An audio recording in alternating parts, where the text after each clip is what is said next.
Aí, cara, você precisa pegar aquele Cara, ali, tá vendo? O Espírito Santo. Espírito Santo. Passando ali. Não vi, cara. Já passou. Puxa, será que é isso mesmo, cara? Tá Fica a abertura curta. Quero abertura curta. Curtinha, hoje. Só...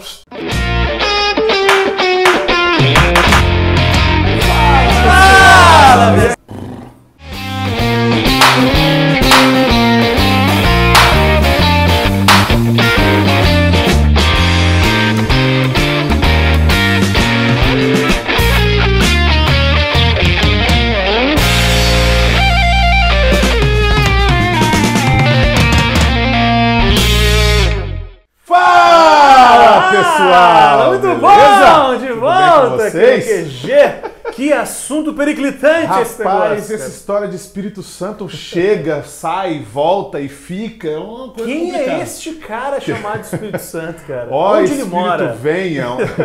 Onde mora, o que come, como vivem.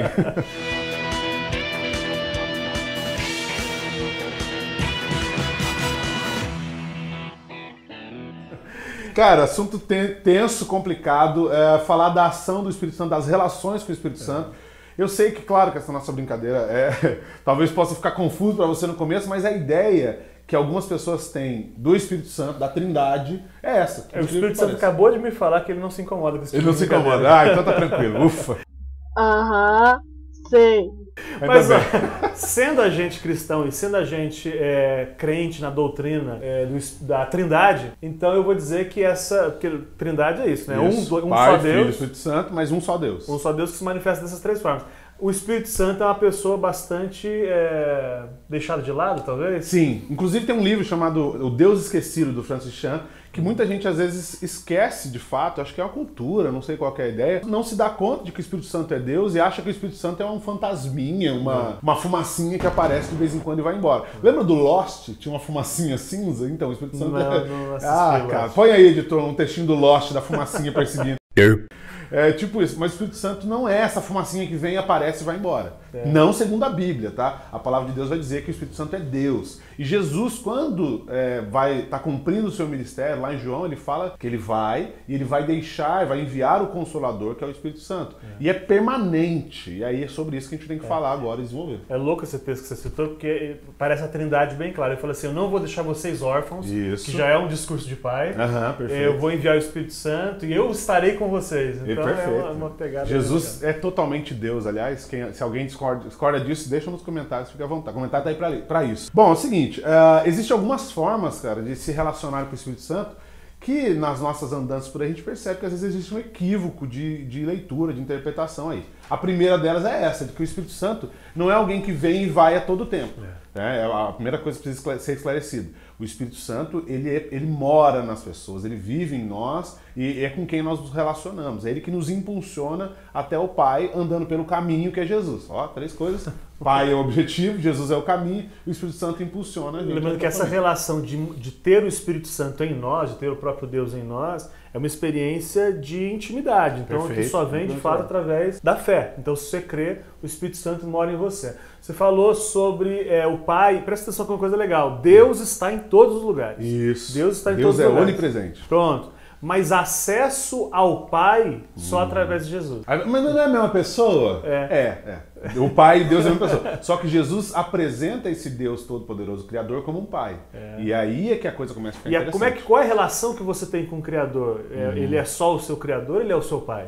Porque para ser seu Pai é só através de Jesus. Jesus Cristo. E aí eu sei que dá um bug na cabeça de alguns, é conflitante para outros. Com certeza. Mas é isso aí, cara. Não tem jeito. Mas então é importante discernir sobre isso aí, porque talvez você esteja se relacionando com Deus com essa perspectiva de um Deus frio, distante e falta você percebê-lo como Pai. Cara, nas diferentes divisões teológicas, doutrinárias, as igrejas que existem por aí, você encontra diferentes percepções da relação com o Espírito Santo. E eu elenquei algumas até em base em pesquisa, mas base em leitura também, que é o seguinte, uma das que eu gosto mais, inclusive, é uma relação com o Espírito Santo na análise e na interpretação das Escrituras e na compreensão desses textos, que vai gerar aquela metanoia, aquela mudança de mente, aquela mudança de comportamento. Talvez a maneira mais comum, então, da gente criar esse relacionamento, esse vínculo, ou ter ter contato com o Espírito Santo através da Escritura. Isso que você tá Sim, exatamente. Então você senta com a sua Bíblia para ler, ore a Deus, peça a Ele vai te dar a revelação daquele texto que está ali, porque a Bíblia não é só informação, ela depende da revelação e a ação é do Espírito Santo. Então o Espírito Santo é permanente. Por isso a leitura tem que ser constante. Mas está querendo dizer então que eu estou lendo de manhã, antes da minha esposa acordar, no meu celular, e o Espírito Santo já está trabalhando em mim. Exatamente. É isso? É isso, muito legal. Sem necessariamente eu levantar e rodopiar, por exemplo? Olha que coisa interessante, né? Muito não, nada contra, mas não precisa disso. Ainda não precisa, nesse caso não precisa. Uma outra coisa é exatamente essa questão, as expressões carismáticas. Legal. Porque quando fala de carisma, está falando das coisas que também envolvem a emoção. Você coloca mais emoção na questão.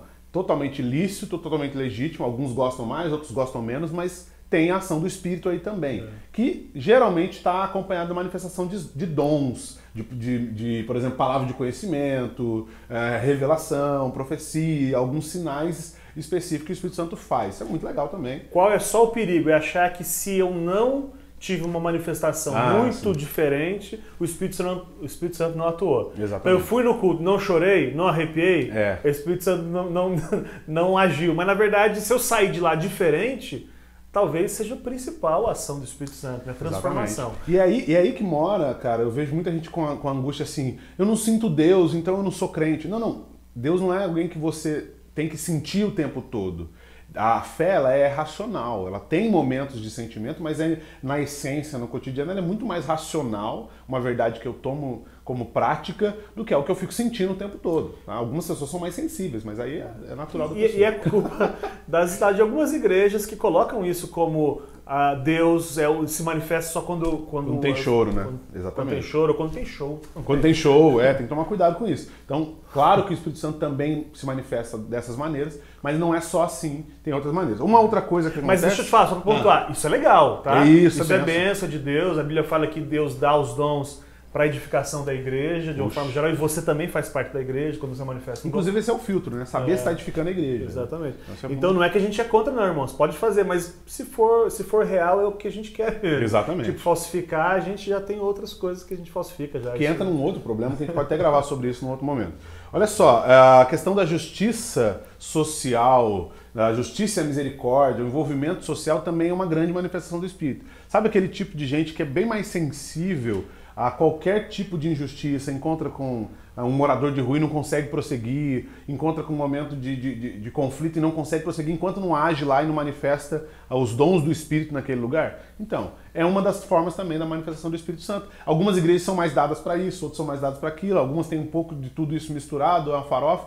Isso é bem legal, porque aquilo que está em você e que te move na direção do próximo para servi-lo, sem ter nenhum interesse pessoal em troca, é a ação do Espírito também. Então, mais uma das formas bem legais. O Espírito agindo e me fazendo um agente da expansão, manifestação do reino. Manifestação do reino, né? Levando justiça e a paz ao coração daqueles que sofrem. Jesus exorta muitas vezes sobre isso, então também é uma outra questão. Muitas vezes, inclusive, ninguém vê e dane-se para a pessoa que está fazendo, movida pelo Espírito, porque ela não está preocupada com o aplauso, por exemplo. Exatamente, a pessoa pouco se importa o que está fazendo pela ação do Espírito.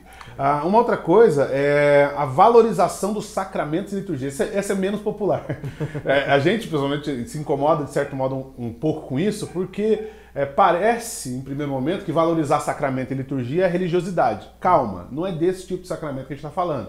Sacramentos, por exemplo, a valorização do batismo, a percepção da importância do batismo, da proclamação do evangelho, o sacramento do casamento, que é a família, por exemplo. Então, a valorização dessas instituições criadas por Deus é uma ação do Espírito também, é importante que a gente se dê a isso. E sobre liturgia, vale dizer que é uma questão cultural. Então, se na nossa cultura ficar de pé é um sinal de respeito, de reverência, então a gente costuma ficar em pé quando a gente vai ler a Bíblia. Quando isso não faz muito sentido na cultura, aí a gente fica tentando aplicar de uma cultura na outra, a gente cai na liturgia vazia. Então, na nossa cultura, o que é reverência a Deus?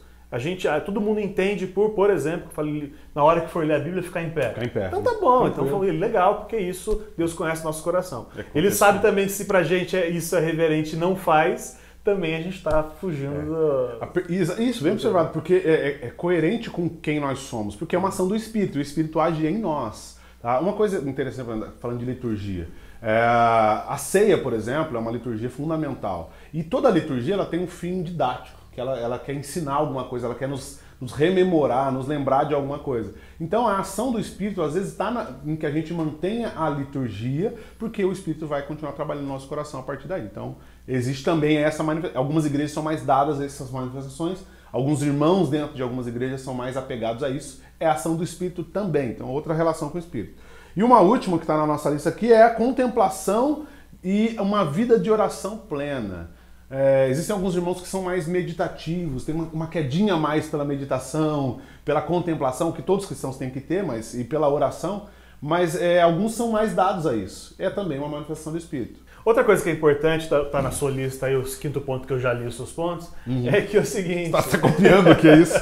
Beleza. Não, mas é legal, é o seguinte, a gente fala muito de relacionamento, mas quando é que acontece relacionamento mesmo com o Espírito, né? Porque é necessário momentos de como a galera gosta de dizer, do secreto, mas é verdade. Mas, cara, sabe o que é louco? É porque isso é isso mesmo, no nível de personalidade. Porque assim, a gente tem um tempo de amizade e a gente tem algumas piadas internas, um jeitão de se relacionar, e com o Espírito, como é uma relação, tem essa relação mais íntima que tem essas manifestações. Mas não aconteceria se a gente nunca estivesse junto, se a gente nunca se visse, seria... Perfeito. É uma coisa que é desenvolvida e tem suas características. Então, cuidado também para você não subir demais o crivo e considerar um irmão que tem uma relação com Deus um pouquinho mais dada para um ou para outro como um inválido, invalidar a experiência do irmão, sendo que a experiência dele é a diversidade, a multiforme graça de Deus manifestada em seus filhos. Então tem que tomar cuidado. E também não errar também de imaginar que são orações longas, que a gente não está falando disso, a gente está falando de momentos divertidos até, né? Às vezes curtos ou longos. Eu acho que forçar a barra é que a galera se perde um pouco, né? Sim. Já acabou o meu assunto, já não tenho o que falar, então fala pra ele que você não tem o que falar e pronto, essa é a vida. O Espírito não vai ficar chateado com você. Eu queria conversar e você não deixa eu tenho que enrolar aqui, dar uma enrolada. Não tem isso. Não é por tempo e não é por formatos, nem nada disso. Uma outra coisa, cara, cuidado pra você não encaixotar o Espírito Santo dentro do seu modelo de pensamento, né? Eu já até falou um pouco sobre isso, mas é mais claro ainda. Tem gente que fala assim, não, o Espírito Santo faz assim. Cuidado como você tenta definir, porque Deus não se define. Definir é limitar, e Deus não é limitado. Então cuidado com isso, porque o Espírito Santo Deus faz como Ele quer e se manifesta pelo Espírito como Ele quer. É o texto de Romanos. Aliás, tem um cara que a gente conhece, um tal de Ed René, né? Que falou, já ouvi falar vai criando isso. A confusão, o Espírito vai criando a confusão e a gente vai organizando. Exatamente. A gente é que precisa de ordem. Então, se na sua igreja o negócio é mais organizadinho, calma, tranquilo, respeita os irmãos que são um pouquinho mais criativos, um pouquinho mais efusivos, porque são as variações. Uma outra coisa, Lucas, isso aqui, cara, isso é polêmico. Polêmica alert! Girando! Olha só, e o tal do batismo com o Espírito, o batismo no Espírito, cara? Como é que isso se dá e como é que se manifesta? Como é que funciona? Então, a gente já viu e te recebe irmãos muito magoados, chateados com esse assunto, porque vieram de instituições religiosas que diziam que o batismo é uma segunda experiência. A gente até respeita isso. Sim. São formas de ver diferentes. Você crê e depois você é batizado com o Espírito Santo. A gente não crê assim e isso acaba, eu vejo, causando mais confusão do que bênção para os irmãos. Que é o quê?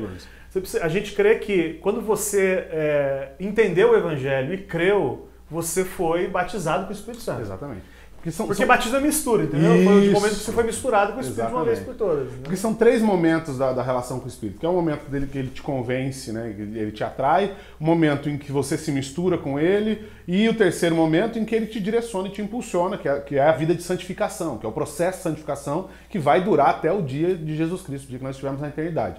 Então, só que o nosso jeito de crer, e aí você tem liberdade de crer diferente, deixa nos comentários se você pensa diferente, está liberado, que no momento em que você crê, o Espírito já te mistura com Jesus Cristo e você já é misturado com Ele, também conhecido como batismo no Espírito Santo. Porque a Bíblia não trata isso, batismo igual a dom de língua. Assim, eu criei, fui batizado com o Espírito Santo porque ele mora em mim, etc, fomos misturados. E aí o Espírito manifesta os dons a hora que ele quiser. Os dons são do Espírito, isso é muito legal. Paulo escrevendo aos Romanos, ele fala assim, aos Coríntios, ele fala, ainda que eu tivesse os dons, uma leitura correta seria, ainda que os dons fossem meus, que eu tivesse o controle dos dons. Os dons são do Espírito, ele manifesta como que é para a edificação da igreja, que é a principal função de nós envolvidos aqui, a edificação do corpo de Cristo. Eu sei que alguns irmãos chamam, o dia que eu orei em língua, que Deus manifestou línguas em mim, foi o dia que fui batizado com o Espírito Santo, mas não tem essa semântica na Bíblia. Isso. E quando você pega o livro de Atos, Atos ele apresenta esses dons visíveis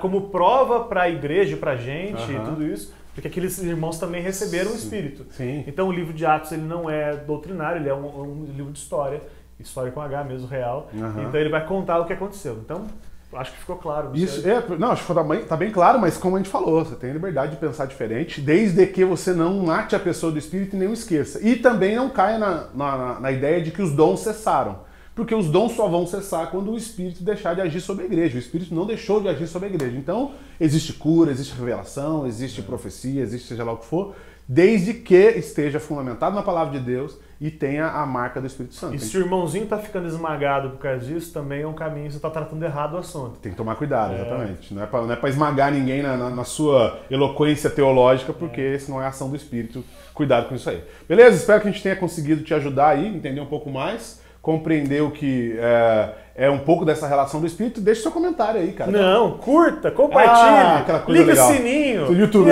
Peraí, deixa eu ligar a chavinha do YouTube aqui. Sou youtuber, então vai lá, curta, compartilha, inscreva-se no canal, ative o sininho, deixe seu comentário, manda um comentário. E semana que vem nós vamos tomar um banho de Nutella. Que ótimo. Mentira, vou falar, ler Bíblia com Nutella. Não, deixa aí, beleza, pessoal. Valeu, tchau!